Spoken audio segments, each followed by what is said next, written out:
Welcome everyone to William Shakespeare's King Lear. Welcome to our review of King Lear. Now something will change right now. Did you catch it? I'll give you a clue. Rewind a little bit and look at this section very, very carefully. If you find it, well, leave a comment below. One of the few strategies I'm using to get comments on my videos. Don't blame me. Let's start off with my little analysis of this whole thing. First of all, let's talk a little bit about King Lear, the goat himself. He's not exactly a goat here. In fact, he's more likely just to be a cross between a cow, a pig, and a really, really big idiotic monkey, aka a human who is blind in his mind. He just decides to go ahead and put a veil in front of his mind eyes, aka blind himself from the truth. And then he's all like, yeah, everything is fine, even though his house is burning down. He's the kind of guy who's all like, yeah, everything's fine, when the entire room that he's sitting in, like, it's surrounding him with fire. He's a madman, in other words. And that's not the best way to describe him as well, too. He will eventually lose his sense of sanity, yes, but from the start, he's just someone who likes to deceive himself. Think, like those people in the Oasis in Ready Player One. But without the VR technology, of course. And then the Oasis just being a product of imagination from the mind. Yeah. King Lear himself starts off, if you watch my summary video, with trying to split off his land. And as you remember, he decides to split off his land to his daughters with this deciding question. Who will say, I should emphasize, say that they love me the most. Not who will love me the most, who loves me the most, who will say they love me the most. Will say, I should mention too. Now, I've repeated myself several times, but that's a pretty big emphasis. Like, there's a difference between will say they love me and they do love me. Because you can always lie that I do love you, and in reality you're like, but I left the phone that you paid a bill for. If I don't say I love you, you won't pay for my phone bill. Please give me a $1,000, that kind of thing. Whereas if you truly love me, then you're like, I don't care about the phone bill. We can't afford it either way. You don't need to pay for it, Dad. And then that's when you do get the phone bill paid. You're guaranteed to get the phone bill paid. But not Lear, apparently. Lear is the kind of person who's like, oh, you said you love me. Oh, so many gifts. I'll give you the phone bill. And then, you truly love me, but you don't give me any gifts. That means you don't love me. No phone bill for you. That kind of thing. Okay? Don't judge me on why I went ahead and with that pretty annoying little kid accent. I just had my voice changed a year ago. The microphone might change my voice from a deeper to a higher pitched voice, so this might work out in the end. Back to the whole point of the review itself. Being blind in your mind, that's something that I would think the Matrix would do, but King Lear himself does it to himself, blind in the mind, as I like to call it. Why does he do this? Meaning because he loves appearances over true, cold, hard reality knowledge. One thing you do have to remember, though, is that reality is the only place where you can get a decent meal. But concealing yourself from the truth is something that humans would love to do, and if we could grow that way, we would probably do it. Plug ourselves into like a Matrix-like world, and imagine that we're in like 1990s, when in reality we're like in the the 21st century? Back to the topic at hand here. What we do have is the sense that humans should change, and we make mistakes. Making mistakes is what makes us human after all. And because we make all these mistakes, we humans, instead of falling into despair and then dying, what we do is we learn from these mistakes. We go ahead and change with these mistakes. We watch them, we learn from them, and we're all like, yeah, we can go stronger. We can grow stronger, bigger, better,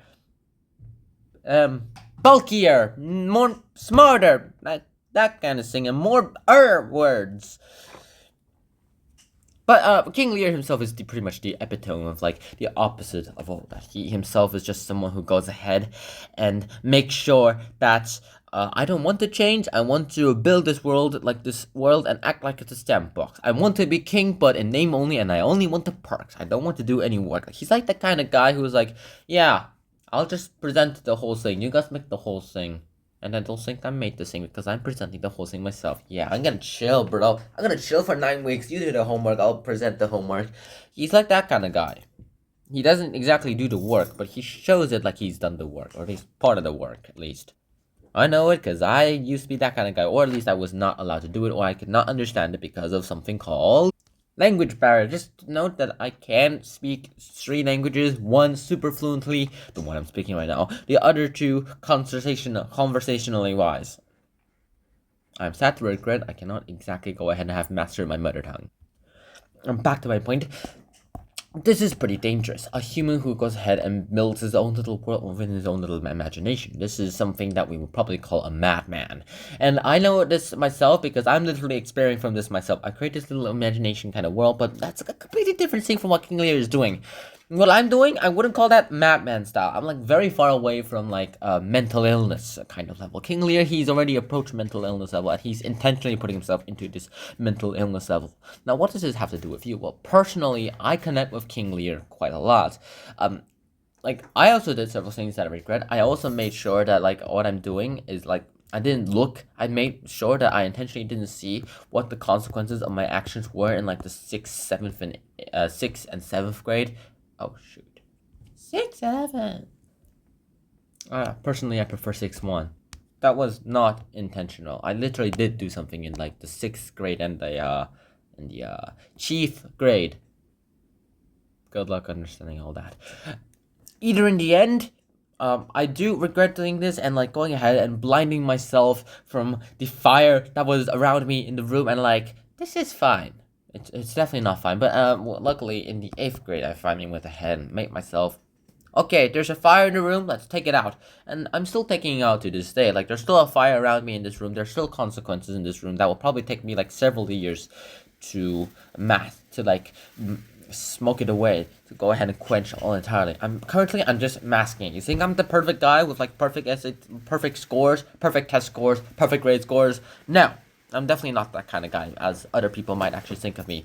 Do they think of me like that? Well, my friends definitely don't think of me like that, but apparently strangers who never met me or at least don't know me personally think that. For whatever reasons they have. But back to the point I'm trying to say, change is what I did. Unlike Lear, who like was blinding himself to the end, I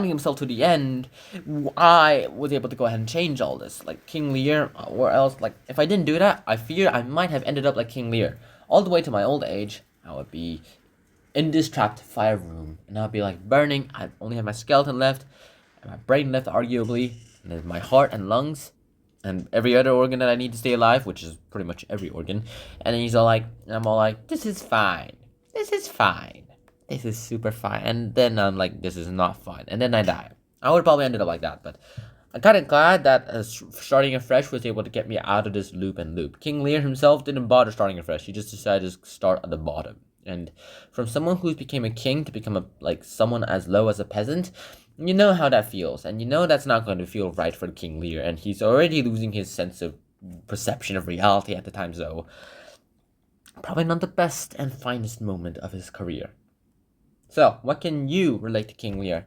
It's a big tragedy, and I'm pretty sure everyone has a big tragedy in their life sometime as well, too. Whatever that tragedy may be, like maybe losing a family member, not listening to a family member, regretting that you didn't listen to a family member, or like regretting that you did listen to a family member who was just manipulating you. That would be like the Goneril and Reagan situation in King Lear. Whatever kind of tragedy you've been through, King Lear would relate to you in some way, as it related to me. Share your experiences if you want. If you don't want to, well, it's fine. It's your own private little business. I hope you guys enjoyed this video. I believe it's a little bit deeper. I tried to give a little humor to this, but in the end, King Lear's tragedy. Nothing more. I'll end it off with this advice. Don't blind yourself in the mind. And as much as you would love to stay in this little fictional world, reality is the only place where you can get a decent meal. See you. Bye-bye.